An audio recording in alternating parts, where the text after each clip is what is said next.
રાજકોટમાં ખખડધજ રસ્તાને લઈને વિવાદ. વોર્ડ નંબર 13 માં ભાજપના કોર્પોરેટરનું ઉપજતું નથી અથવા તો તેઓ કામ કરતા નથીના પોસ્ટર વાયરલ થયા.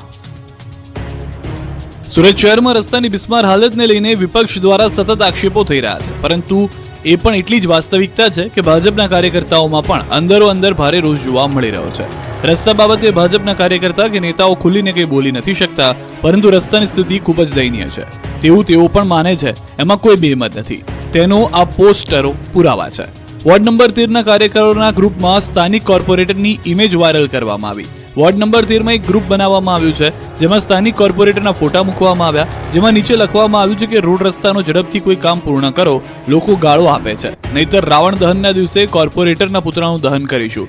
આ પ્રકારનું લખાણ ગ્રુપની અંદર જોવા મળ્યું. શહેરના લોકો રોડ રસ્તાથી ત્રસ્ત થઈ ગયા છે અને વારંવાર તેને બાબતે રજૂઆત પણ કરે છે. શાસકો પણ કલાકોનો સમય આપે છે, પરંતુ કામગીરી પૂર્ણ થતી નથી. આવી ઇમેજ ફરતી થતા ભાજપના કોર્પોરેટરોમાં પણ ચર્ચા શરૂ થઈ ગઈ હતી. સ્થાનિક કોર્પોરેટર રશ્મિ લાપસીવાળાએ કહ્યું કે રોડ રસ્તાના કામ શહેરભરમાં ખૂબ જ ઝડપથી ચાલી રહ્યા છે. આજે ગ્રુપમાં ઇમેજ ફરી રહી છે, તેમાં અમારા ફોટા મૂકવામાં આવ્યા છે, પરંતુ તેમાં સ્પષ્ટ દેખાય છે કે માત્ર 3 લોકોનું જ આ ગ્રુપ છે. કોઈ ભારતીય જનતા પાર્ટીના કાર્યકર્તાઓનું આ ગ્રુપ નથી. અમને બદનામ કરવા માટે આ રીતે ગ્રુપ બનાવીને લખાણ લખી ફોટા વાયરલ કરવામાં આવી રહ્યા છે. આ મુદ્દે પોલીસ સ્ટેશનમાં ફરિયાદ પણ કરીશું. વડોદરામાં દબાણો પર ફર્યું બુલડોઝર. મકરપુરા જીઆઈડીસીમાં 60 ફૂટની મસિયા કાંસ માત્ર 15 ફૂટ રહી. 17 ઠેકાણેથી દબાણો દૂર. વડોદરા શહેરમાં પૂરની પરિસ્થિતિ બાદ તંત્ર મોડે હરકતમાં આવ્યું. મકરપુરામાં આવેલી મસિયા કાંસ પર થયેલા દબાણ હટાવવાની શરૂઆત કરી. મકરપુરા જીઆઈડીસીમાંથી પસાર થતી કાંસ પર 17 સ્થળોએ દબાણ મળ્યા હતા, જેને હટાવવા માટે તંત્રે જેસીબી સાથે પહોંચીને તવાઈ બોલાવી. કાંસ પર 17 સ્થળોએ કંપનીઓ દ્વારા શેડ, દિવાલ અને ગેરકાયદે સ્ટ્રક્ચર ઉભા કરી દેવાયા. ઉદ્યોગપતિઓના પાપે મકરપુરા જીઆઈડીસીમાં 60 ફૂટની મસિયા કાંસ માત્ર 15 ફૂટની થઈ ગઈ છે. આ જ દબાણોને કારણે માંજલપુર અને વડસર સહિતના વિસ્તારોમાં પહેલીવાર પાણી ભરાયા. પાલિકાની મદદ લઈ કમ્પાઉન્ડ વોલ, શેડના દબાણો પર બુલડોઝર ફેરવાયું. વર્ષ સુધી થયેલા દબાણ સામે જીઆઈડીસી એસ્ટેટ કેમ આંખ મીચામણા કર્યા તે પણ એક સવાલ છે. ભૂખી, રૂપારેલ, કાંસના દબાણથી પૂરવેળા અનેક સ્થળે પાણી ભરાયા હોવાનું ખુલ્યું હતું. આ વર્ષે પહેલી વખત માંજલપુરની અનેક સોસાયટીઓમાં પાણી ભરાયા, જ્યારે વડસર ગામે પણ વધુ પાણી ભરાતા લોકોને ભારે પરેશાની થઈ, જેથી નિંદ્રાધીન જીઆઈડીસી એસ્ટેટે કાર્યવાહી કરી. પાલિકાના ગ્રીન બેલ્ટના પ્લોટના દબાણોને મેયર કેયુર રોકડિયા હટાવ્યા હતા, ત્યારે મસિયા કાંસના દબાણો કેમ દૂર ન કર્યા તે પણ એક સવાલ છે. પાલિકાના આશીર્વાદથી હિંમતનગરમાં જ્વેલર્સે રોડ પર બાંધી દીધો મંડપ. હિંમતનગરમાં એક જ્વેલર્સે પાલિકાના આશીર્વાદથી આખો રોડ જ ખરીદી લીધો. જી હા, કોઈ હવાઈ વાત નથી. આ દ્રશ્યો જ બોલી રહ્યા છે. આ જાણે આખો રોડ જ જ્વેલર્સનો હોય. આખો માર્ગ બંધ કરી દેવા છતાં પાલિકા તંત્ર મૌન છે. વાત એમ છે કે હિંમતનગરના ટાવર રોડ પર આવેલા એક સોનીએ પોતાના શોરૂમના ઉદ્ઘાટનને લઈને મુખ્ય માર્ગ પર જ મંડપ બાંધ્યો. અભિનેત્રીના આગતા સ્વાગતા કરવા માટે જ્વેલર્સે ટ્રાફિકની ચિંતા કર્યા વગર જ જાણે પોતાના નામે રોડ કરી દીધો હોય તે રીતે રોડ પર મંડપ બાંધી દીધો. આખો રોડ જ બ્લોક કરી નાખ્યો. આમ છતાં તંત્ર દ્વારા કંઈ જ કાર્યવાહી ન કરી આંખ આડા કાન કરવામાં આવ્યા. મુખ્ય માર્ગ બંધ કરી દઈ વિશાળ મંડપ બાંધતા સ્થાનિકોમાં પણ રોષ જોવા મળ્યો. ટાવર રોડ પર દબાણ બાદ હવે મંડપ બાંધી રોડ બ્લોક કરાતા વિવાદ સર્જાયો. 2 દિવસ પહેલાથી જ રોડ પર મંડપ બાંધી દેતા વાહન ચાલકોને પરેશાની થઈ રહી છે. રોડ પર મંડપ બાંધવા માટે પરવાનગી લીધી છે કે નહીં એ પણ એક મોટો સવાલ છે. રસ્તાઓને લઈને રાજકોટમાં કોંગ્રેસનું વિરોધ પ્રદર્શન. રસ્તાઓની બિસ્માર હાલતને લઈ રાજકોટમાં તાલુકા કોંગ્રેસે વિરોધ પ્રદર્શન કર્યું. ભાવનગર રોડ પર ત્રંબા ગામે ખરાબ રસ્તાને લઈને કોંગ્રેસ દ્વારા વિરોધ પ્રદર્શન કરવામાં આવ્યું. કોંગ્રેસના કાર્યકર ખરાબ રસ્તા પર પોતાના બાઇકમાંથી પડતા હોય તેવા દ્રશ્યો સર્જી રોષ ઠાલવી રહ્યા છે. વિરોધ કરી ભાજપ પર આકરા પ્રહાર કર્યા.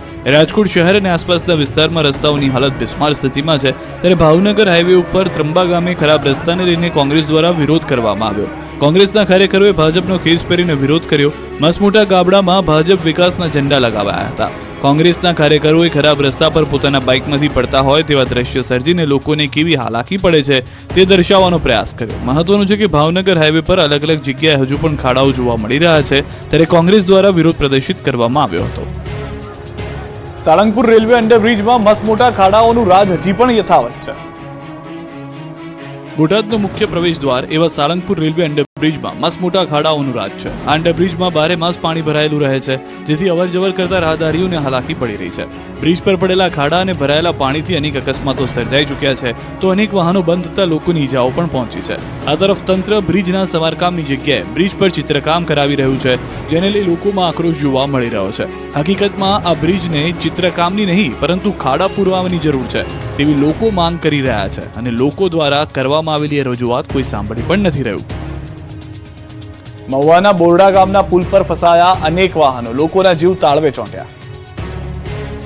ભાવનગરના મહુવામાં ભારે વરસાદ બાદ ગ્રામ્ય પંથકમાં હજુ પણ નથી ઓસર્યા વરસાદના પાણી. બગડ ડેમ ઓવરફ્લો થવાથી અનેક વિસ્તાર પાણીમાં ગરકાવ થયા છે, ત્યારે બોરડ ગામથી દાઠા જવા માટેના મુખ્ય રોડ પર પાણીનો ધસમસતો પ્રવાહ વહી રહ્યો છે. ઊંચા કોટડા સહિતના 12 ગામને જોડતા મુખ્ય રોડ પર પાણી ભરાતા વાહન ચાલકો અને રાહદારીઓ જીવના જોખમે રોડ પરથી પસાર થવા મજબૂર બન્યા છે. શાળા કોલેજમાં જતા વિદ્યાર્થીઓ અને ખેતરે જતા ખેડૂતોને મોટી હાલાકીનો સામનો કરવાનો વારો આવ્યો છે. નાળાનું કામ ગોકળ ગતિએ ચાલી રહ્યું હોવાથી અનેક વાહનો નાળામાં ફસાઈ રહ્યા છે. 3 દિવસથી લગાતાર ગોઠણ સુધીના પાણી વહી રહ્યા છે. વાહન ચાલક લોકો જીવને જોખમમાં મૂકી રસ્તો પસાર કરે છે. વિદ્યાર્થીને સ્કૂલ તેમજ કોલેજ જવા માટે આ જ રોડ પરથી પસાર થવા મજબૂર બન્યા છે. કોઈ અનિશ્ચિત ઘટનાઓ ન બને તે પહેલા જ નાળાનું કામ પૂરું કરવામાં આવે તેવી માંગ પણ ઉઠી છે. સુરતમાં 26 જર્જરિત શાળા સામે નવી શાળા બાંધવાની મંજૂરીથી વિરોધ. સુરત મહાનગરપાલિકાને જર્જરિત શાળાને લઈને કોઈ પણ પડી નથી. સુરત શહેરમાં એસએમસીની 26 જર્જરિત સ્કૂલો સામે આવી છે, પરંતુ તંત્રએ હાલમાં 26માંથી માત્ર 9 નવી શાળાઓ બનાવવાની મંજૂરી આપી છે. ત્યારે તંત્રના નિર્ણય સામે શહેરીજનોમાં આશ્ચર્ય સર્જાયું છે. તંત્રએ ઉધના એ કતારગામમાં 3 શાળા તેમજ અઠવા, સેન્ટ્રલ, વરાછા એ ઝોનમાં ફક્ત એક શાળાને સ્કૂલ ઓફ એક્સેલન્સના નામે શરૂ કરવાનો નિર્ણય લેવાયો, પરંતુ આશ્ચર્યજનક રીતે સ્થળાંતર કરાયેલી જૂની શાળાઓને તોડીને નવા બાંધવા તંત્રે તસ્દી હજુ સુધી લીધી નથી. એટલે કે જર્જરિત શાળાઓ જમીનદોસ્ત થઈ જાય તો પણ તંત્રને કંઈ પડી નથી. ત્યારે આગામી દિવસોમાં સમયાંતરે શાળાઓ નવી બનાવવા મંજૂરી આપવામાં આવશે કે કેમ તે સવાલ છે. યલો એલર્ટની આગાહીની અસર દેખાઈ રહી છે. ખાંભા ગીર પંથકમાં ગાજવીજ અને તેજ પવન સાથે વરસાદ જોવા મળી રહ્યો છે. ખાંભા શહેરમાં ભારે વરસાદને પગલે નદીઓમાં ઘોડાપૂર જોવા મળી રહ્યું છે. દાઢિયાળી, નાનુડી, પીપળવા સહિતના ગામોમાં અનરાધાર વરસાદ. ખેતીના પાકને પણ નુકસાની થવાની ભીતિ છે. ખેડૂતો ચિંતામાં છે. જે યલો એલર્ટ આપવામાં આવ્યું હતું તે પ્રમાણેનો વરસાદ અમરેલીના અનેક વિસ્તારોમાં હજી પણ વરસી રહ્યો છે. તો અમરેલી જિલ્લામાં છેલ્લે મેઘો મુશળધાર. સાવરકુંડલા પંથકના ગામડાઓમાં અનરાધાર વરસાદ.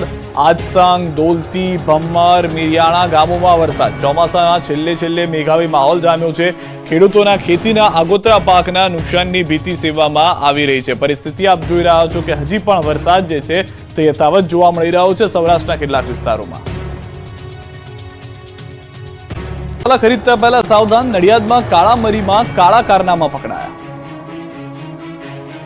જો તમે બહારથી મરી મસાલા ખરીદતા હો તો 100 વાર તપાસીને ખરીદજો, કેમ કે વધુ પૈસા કમાવાની લાલચમાં ભેળસેળિયાઓ જનતાના જીવ જોખમમાં નાખવાનું મન બનાવી ચૂક્યા છે.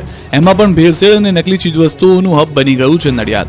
હવે નડિયાદથી કાળા મરીમાં કાળા કારનામા થતા હોવાનો પર્દાફાશ થયો. કાળા મરીમાં ભેળસેળ કરીને વેચાણ કરતા હોવાનો પર્દાફાશ થયો છે. નડિયાદના ડભાણભાડિયા વિસ્તારમાંથી અખાદ્ય મરીનો જથ્થો ઝડપાયો છે.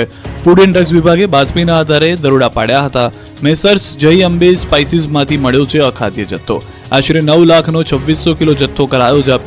FSSAIનું લાયસન્સ પણ ન હોવાનું સામે આવ્યું. મરીના સેમ્પલ લઈ ચકાસણી માટે મોકલાયા. ગાંધીનગર સત્યાગ્રહ છાવણીએ ખેડૂતો શિક્ષકોએ કર્યો વિરોધ.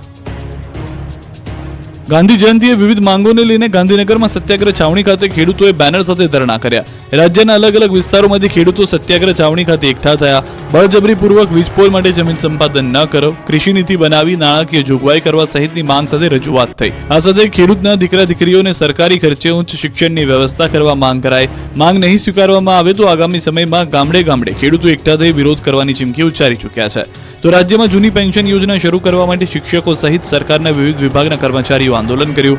ગાંધી જયંતિ નિમિત્તે શિક્ષકોએ અમદાવાદ કલેક્ટર કચેરીથી ગાંધીનગર સત્યાગ્રહ છાવણી સુધીની પદયાત્રા યોજી, જેમાં હાથમાં બેનર સાથે મોટી સંખ્યામાં શિક્ષકો જોડાયા. આ ઉપરાંત નિવૃત્ત થયેલા શિક્ષકોને જેમને જૂની પેન્શન યોજનાનો લાભ મળતો નથી તે શિક્ષકો પણ જોડાયા.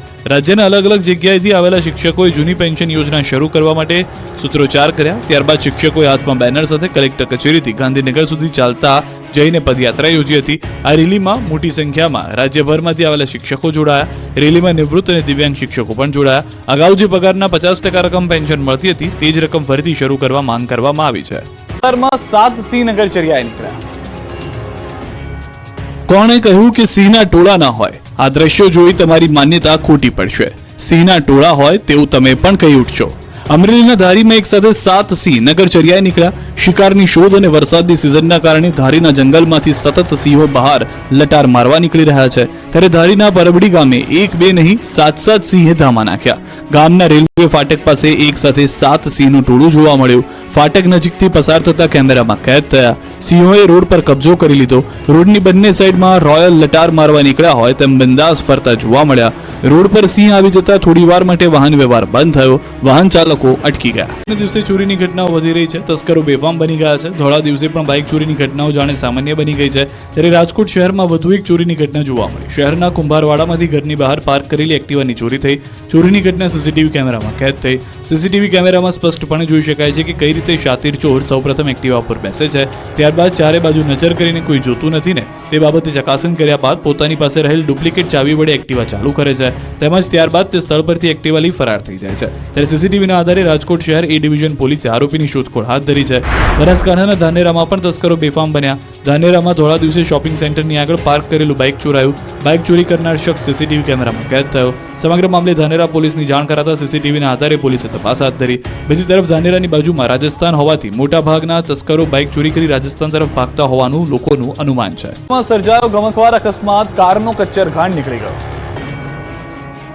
વલસાડના પારડી નજીક અમદાવાદ મુંબઈ નેશનલ હાઈવે પર પૂર ઝડપે દોડતી કાર અચાનક પલટી મારી ગઈ. કારની સ્પીડ એટલી હતી કે કાર પલટી મારી કાર હાઈવે પર આખી ઊંધી થઈ ગઈ હતી. ગમખ્વાર અકસ્માત સર્જાયા બાદ પણ દ્રશ્યો જોતા કોઈ બચે તેવું લાગી નથી રહ્યું. પરંતુ રામ રાખે તેને કોણ જાખે કહેવત મુજબ કારમાં સવાર એક યુવક અને યુવતીનો ચમત્કારિક બચાવ થયો. ઓવરટેક કરવાની લાયમાં ચાલકે સ્ટીયરિંગ પરથી કાબુ ગુમાવ્યો. કાર પલટી મારતા જ સીએનજી કિટ કારમાંથી છૂટી પડી બહાર ફંગોળાઈ ગઈ. ઘટનાને કારણે હાઈવે પર દોડધામ મચી હતી. રોડ પર ટ્રાફિક જામ થઈ ગયો. લોકોના ટોળા એકત્રિત થઈ ગયા. પારડી પોલીસ પણ ઘટના સ્થળે પહોંચી ગઈ. વિદાયના ભણકારા અને અનેક શહેરોમાં લાગવા લાગ્યા છે તેના અસરના જોવા મળ્યા દ્રશ્યો. સવારમાં છવાયું ધુમ્મસ ભર્યું સામ્રાજ્ય. રાજ્યમાં ચોમાસાની વિદાયનું કાઉન્ટડાઉન શરૂ થઈ ગયું છે. સાથે સાથે ધીમા પગલે શિયાળાએ પણ હાવકલી શરૂ કરી દીધી છે. શહેર સવારમાં ધુમ્મસનું સામ્રાજ્ય છવાયું. વડોદરાના વાઘોડિયામાં વહેલી સવારે ધુમ્મસભર્યું વાતાવરણ જોવા મળ્યું. મોર્નિંગ વોક પર નીકળેલા લોકોને હિલ સ્ટેશન જેવો અનુભવ થયો. ગાઢ ધુમ્મસને કારણે વિઝિબિલિટી પણ ઘટી ગઈ. ધુમ્મસને કારણે રસ્તો ન દેખાતા વાહન ચાલકોને હાલાકી થઈ. હેડલાઇટ હોવા છતાં ઝીરો વિઝિબિલિટી હોવાથી વાહન ચલાવવું મુશ્કેલ બન્યું. ધુમ્મસ અને ઝાકળ શરૂ થતા વાતાવરણ આહલાદક બન્યું.